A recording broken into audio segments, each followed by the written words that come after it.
welcome to the show. I'm your host, Charlie Ray, and you've tuned into AD and Me, the show where ADHD regulation meets spiritual reality and faith in Jesus. This is a show for folks with ADHD who don't understand or just can't stand their own ADHD. Today's word of the day comes from 2 Corinthians chapter 10, verse 5, and it says, "We demolish arguments and every pretension that sets itself up against the knowledge of God, and we take captive every thought to make it obedient to Christ." Those arguments include feelings, mindsets, ideas, and teachings that come against God from the outside, as well as any doubts we might be entertaining about God on the inside.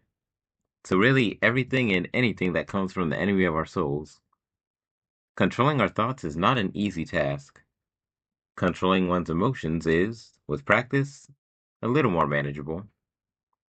But taking captive every thought isn't easy when you're in your feelings. And for those of us with ADHD, especially the untrained, experiencing emotion is like tripping the latch on an emotional floodgate. There's not a lot of time to respond once things get going, so you just react. And emotions flood over quickly. They hit hard and they hit fast, and it's hard to stem the flow. And these feelings, whether they're good or bad, whether they last a minute or an hour, they're always deep. They're always intense. It takes focused effort to manage your emotions. Maybe even a student seems to have no chill. They're either on fire or they're on fire. Now that you got that mental picture in your head, maybe you can understand better why you or your spouse, maybe a friend or a coworker, maybe it's your sibling, maybe even a student, seems to have no chill. They're either on fire or they're on fire. As human beings, we process our experiences through our emotions, and that's a good, godly, normal thing. Our emotions tell us when things feel right or wrong, and experiencing emotions makes life enjoyable. The fact that we can all experience emotions points to something bigger than ourselves. It's a human phenomena. Sometimes, though, our emotions feel bigger than us. And when our emotions do get the better of us, coaches, counselors, pastors, parents, teachers, really anyone with wisdom and authority, will advise you to regulate your emotions by slowing down, assessing the facts of the situation outside of how you feel, and then they'll admonish you to trust facts over feelings because facts stay the same, but feelings change. Feelings come and go, but facts remain. And that's great advice. It's true, but in our case, it's gonna need a little help because for the ADHD brain, emotions aren't a temporary emotional state.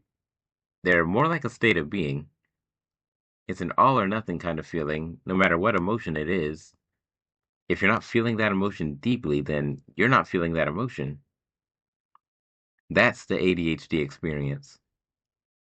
Why is it like that, though? What's happening in our heads? Disclaimer number one, I am not a doctor, but I did do some research, and since you're here, allow me to explain to you exactly what's going on in your head when you feel the need to emote. Okay, so you may or may not be familiar with a movie called Inside Out, but for those of you who aren't, let me catch you up. The movie Inside Out is about a preteen girl named Riley who's going through a lot. She's moved across country, she's going to a new school, she's trying to keep her parents happy, and she's trying to process everything that comes with this, including losing her best friend, or at least she thinks she is. But the film is called Inside Out because we see the events of Riley's life from the perspective of her emotions. Her feelings exist as little people in her head, and these little feelings take control of her brain and her emotional state depending on what she's experiencing. It's a hilarious, thought-provoking film, and I definitely recommend it. But As whimsical as the idea sounds of emotions controlling our brain, literally, that movie is actually a lot closer to fact than it is to fiction, because our brains really do have six distinct centers, each devoted to a specific emotion, one of our main six, in fact. And when any of these sensors work in combination, they make up the whole spectrum of our emotions, which is wild. So, our main six emotions are happiness, sadness, anger, disgust, fear, and surprise. Yup, Pixar left out the best one. It might have been a very different movie, but I digress. The point is, all of our emotions are controlled by a special in-house system located in our brains called the limbic system. And at the center of it all, the amygdala. It's an almond-shaped organ that's located in the literal center of our heads, and it helps regulate our emotions and our reactions to things. The amygdala works hard, controlling everything that relates to emotional regulation, including controlling our fight or flight responses. It also helps us learn about rewards versus punishment, like learning that grabbing a pan with a dishcloth instead of an oven mitt is a terrible idea, and learning that it hurts just as much the second time as it did the first time you tried it. Hypothetically, of course. The amygdala also deals with emotions related to memory. I guess we could call the amygdala the head of command. The challenge for ADHD brains is that they tend to have smaller amygdalas. This means, in effect, a shorter processing time when it comes to processing and regulating emotion. Now, that might sound advantageous at first, but when it comes to processing emotions, quicker isn't better. Faster processing isn't thorough processing. Like knowledge isn't wisdom. Knowing that you're emotional or that you can feel deeply isn't the same thing as possessing emotional intelligence. And it turns out that our emotions need time to simmer before they're ready to serve. Meanwhile, the ADHD amygdala is serving up half-baked emotion, barely processed before it forces the rest of the brain and the body to swallow it. And the result? Say it with me, folks. Big feelings and big consequences. If you can relate to big feelings in the way I've just described, you can probably relate to fact number two, that currently about 17% of Americans are diagnosed with ADHD. So, there are roughly 349 million people in the USA right now, give or take. And, according to the CDC, 15.5 million adults in the United States are diagnosed with ADHD. That's 6% of the adult population for those of you who don't do math, present company included. So, props to the CDC, because I was not going to calculate that. But that's just the adults. Now, if we switch gears and look at the number of kids in the USA with ADHD diagnoses, the numbers actually vary slightly.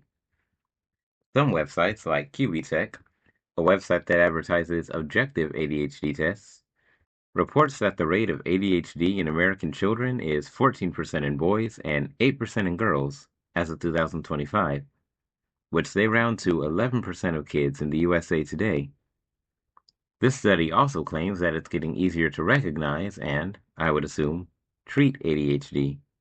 So maybe things are improving? Except maybe they're not, because ADHD cases have gone up from 6% of children in the 90s to 10% of children in 2016. This is according to a study from Brown University's website. If you look on crossrivertherapy.com, their study says that more than 6.1 million children have an ADHD diagnosis, and they round their results to 9.4% of kids today. The last study I looked at comes from the Health Central website. This website only puts adult ADHD populations at 5%, but it does agree with everyone else about the roughly 6.1 million kids with ADHD. So, the numbers do vary slightly, but the fact is the number of ADHD cases are going up, not down. Now, if you slow down and look at this research, there is a little bit of context to be had. It could be that the 6% of grown-ups with ADHD are those 90s kids from yesteryear.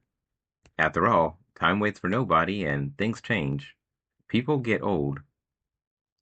But then the question is, what's the reason for the current increase? Because that still leaves us with a potential 3 to 5-fold increase in cases about our current children.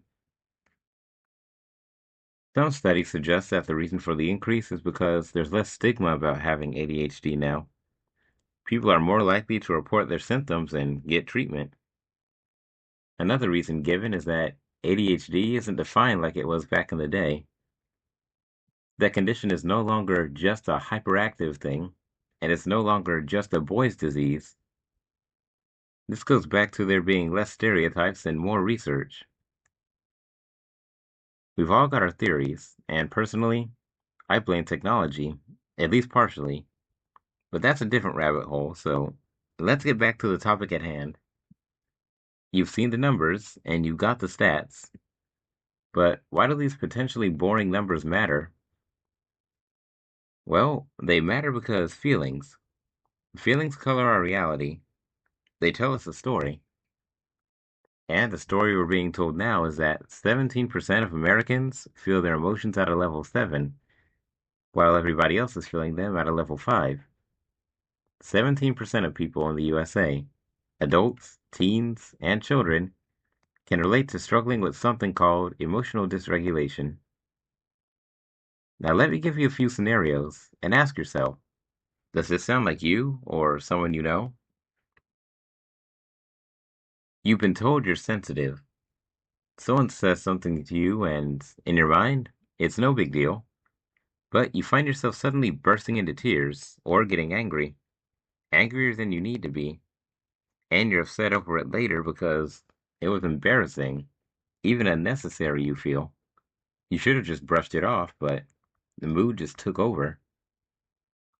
You find yourself emotionally big, too big maybe, so you try to tamp it down, mask it, fake how you're feeling so you don't come off as out of control or sensitive, oversensitive. But inside, it feels like you're holding everything back. Your very self, like you're pretending to be a different person. You've been told that you are impulsive, and honestly, when you let your emotions just hang all out, your emotions lead to big actions, good and bad. You're the life of the party, but you're also prone to big outbursts when pressed. You feel on all the time. You've been told that you have trouble managing your emotions or your reactions, that you have no impulse control. You know what to do, but sometimes it's hard to do it. Now, if you're like me, then it can be pretty demoralizing to be told you have no impulse control. It makes you feel like a big kid. But this energy is a natural part of you. The big question on everyone's mind is this. We know the challenges we face. We know what emotions are to us. So how do we manage them? Well, let me start with the bad. And by the bad, I mean the bad ways people with ADHD try to manage their emotions. One harmful way that people with ADHD attempt to manage their emotions is by masking. I mentioned it earlier, but think of masking as faking it till you make it. Only when we fake it, what we're really doing is suppressing and pushing down that outgoing personality and those emotional impulses, while also consciously monitoring our reactions and thoughts to make sure we're not being too big, emotionally or socially. And it's exhausting. And it makes us crave those moments when, despite our love for people, we're finally alone. Privacy is that new favorite place because the real us can just hang out, all of us, without judgment or disrupting the flow of others with our own emotional overflow.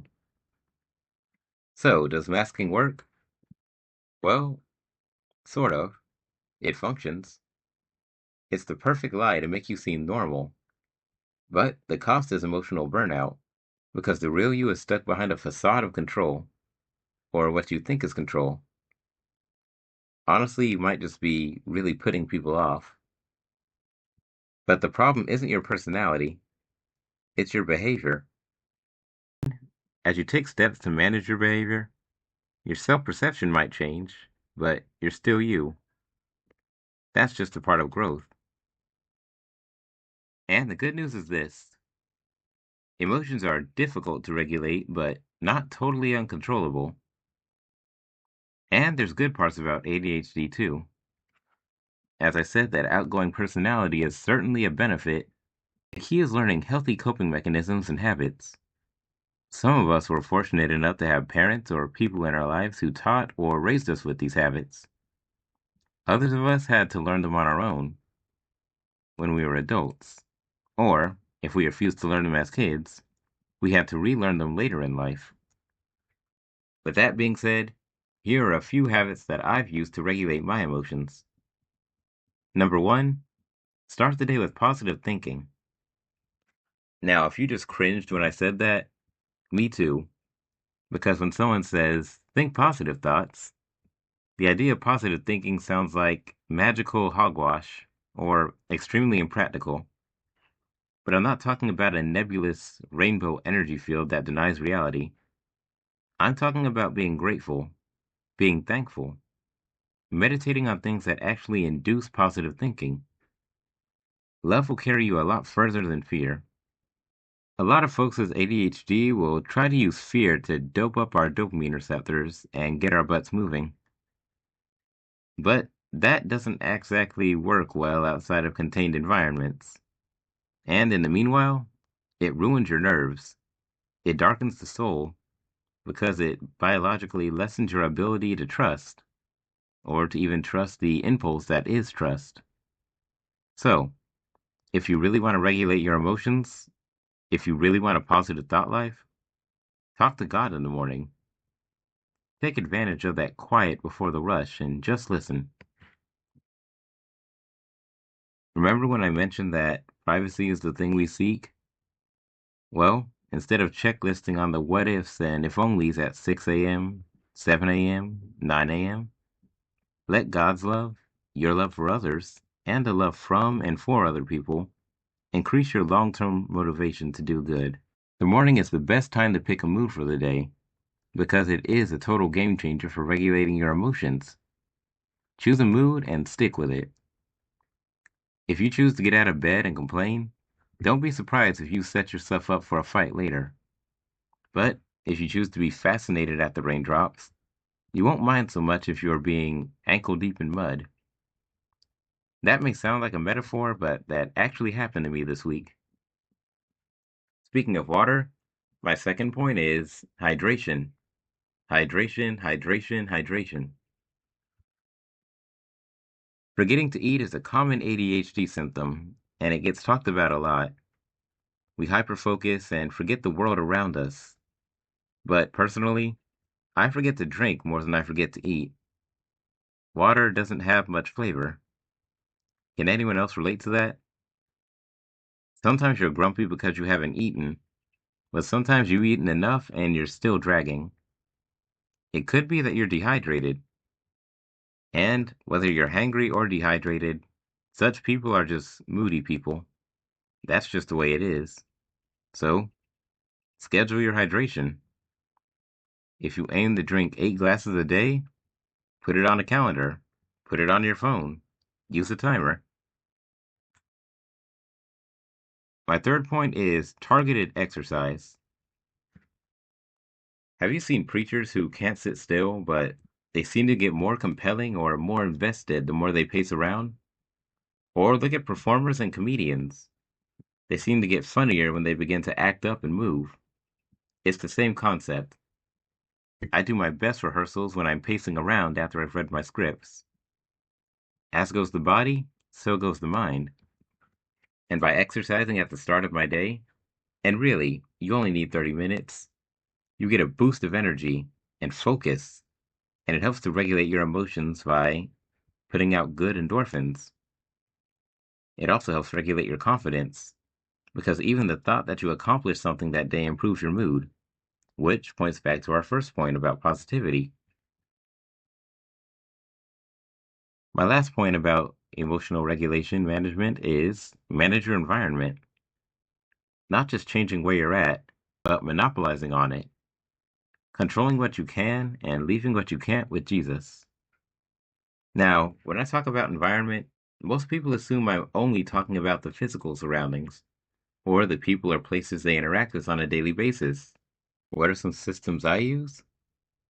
I manage my physical environment by creating spaces for events rather than places for things. Think macro, not micro. Part of the intimidating process of organization that leads to stress is trying to hold too much in your head at once. Trying to run on multiple tracks when you're a single track kind of guy or gal. You can't run on multiple tracks when you've got a one track mind.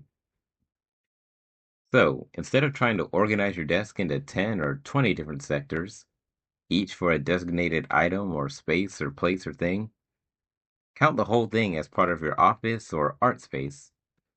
Everything related to art or office goes here. That way, anything that's missing is in one of two places, your event space or your pants. This helps reduce clutter.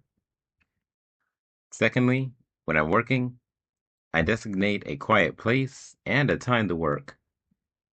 I also keep timers on my phone and write out my schedule so I can see in my head everything that I need to accomplish. These are things I do to control my physical environment.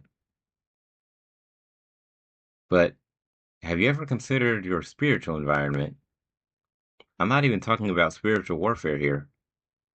But if we are spiritual beings, living souls inside of living bodies, it stands to reason that we ought to ask ourselves, what are we feeding our spirits?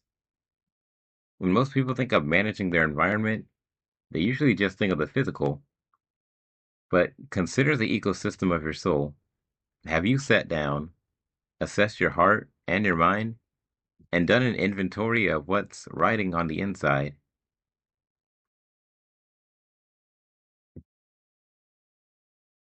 And if you have you taken it to the one who can help you manage it all? The biggest challenge with ADHD, I'd say, is emotional regulation. It's the fact that feelings feel uncontrollable on the inside, right? That's the internal reality. The related external reality is that outside pressures like missing deadlines, breaking promises, and generally failing to deliver over and over again makes you feel awful. You feel like a loser at your own life, and this just compounds the negative feelings.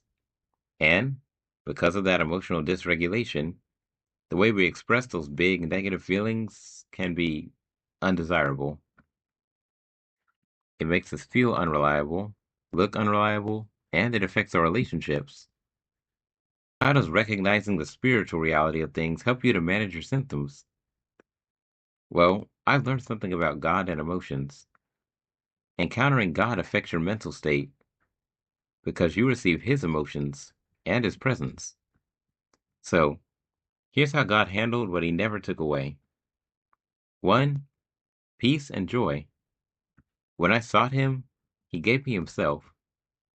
God's presence brings order, peace, and joy to the mind and to the body. It's that endless high that keeps on giving the more you abide.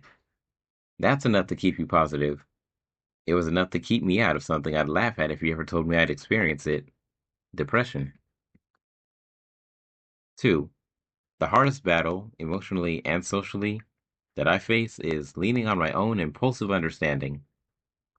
But when I ask God for His understanding of a situation, I'm able to make the right decision, and He always guides, corrects, convicts, or assures me that I'm on the right path. And when He's silent, even if I've been earnest, that's when you need to take the next step and just move. God might just be waiting on you. Number 3, emotional regulation. I know that's what this episode's about, but I want to focus on this specifically.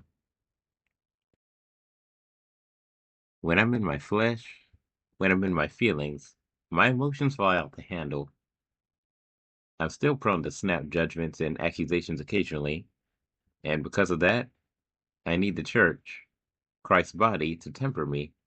But still, Part of ADHD is feeling like you're controlled by your emotions. That includes feeling paralyzed or consumed by them.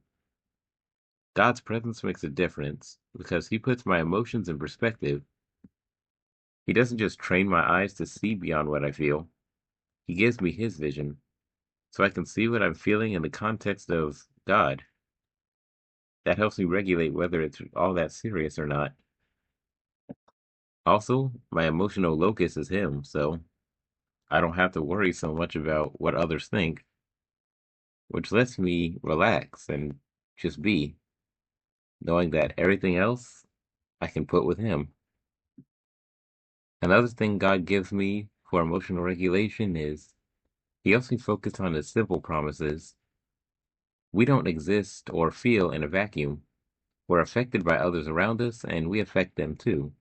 So, with that in mind, when it comes to emotions, I'm not afraid of people, and the fear of man is a great thing to lose. And when it comes to ADHD, I wonder if that's not a big part of it. A spiritual symptom of ADHD is people pleasing, or the fear of people. God makes it so the only thing I have to truly be afraid of is being apart from Him. But with that kind of love, who would want to be apart from God? His presence puts my emotions in perspective. It changes my eyes. It trains them to see beyond what I feel and to instead focus on how He sees things. Number 4 is prayer and stillness. Now, one thing you probably know about me by now is I don't like staying still. Unless I'm focused on something interesting, that's where the hyper focus kicks in. But the Bible tells us to be still and know. That's God telling us to quiet ourselves and acknowledge Him. Stillness doesn't have to be sitting down, though, or kneeling. It can certainly include those things, but stillness in this sense is more of a state of mind. It's to quiet oneself, to stop being busy and acknowledge God. And we can do that anywhere. I've shared before on my other channel about washing dishes and hearing from God. Some people have told me that God talks to them when they're in the shower.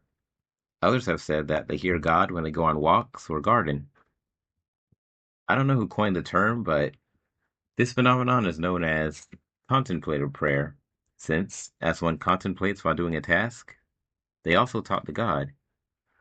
It's considered non-traditional by, I think, mostly the Western world. When God catches you at your most still, when your mind is open, that's when you can hear Him the best. When God is in charge of your life, anything He doesn't take away, He uses through you. But here's the rub. None of this spiritual regulation works if you don't actually spend time with God. A spiritual director, Meryl DeMilo, has a YouTube channel, and in one video she discusses the link between spending time with God, abiding in the presence of Jesus, and the effect that it has on your neuroplasticity, your brain. She notes that while doing things that Jesus did, like reading scripture, praying, serving others, are great things for supporting your relationship with God, these things ought to come from letting God love you and loving Him back. Mr. Milo also notes that a relationship requires two things: an open heart and a safe presence. Remember earlier when I mentioned that emotional suppression makes us crave that safe place to be yourself? God is that safe place, where we can be everything we are, fully known with an open heart, and God will still speak to us. I remember one time recently, God told me to sing for Him, and after making a bunch of excuses about why or how I couldn't, I did sing. But, but, I didn't put my heart into it. And God told me that morning that praise without joy is like eating without tasting. One thing I want to touch on before we go is the link between ADHD, authenticity, and repentance. I've noticed that with a lot of us with ADHD, if we have to ask for something, it doesn't feel authentic. If we have to initiate something, it doesn't feel like it was natural. And when it comes to repentance, I think that can be a problem. God knows you sin. You know you sin. But don't sit in your emotions. And don't slap the hand of grace. You're not better than God, not by a long shot. So let Him transform you. And if you do make a mistake, even if you do something on purpose, do what's right to make it better. Feelings are strong, but don't wallow in guilt or self-pity.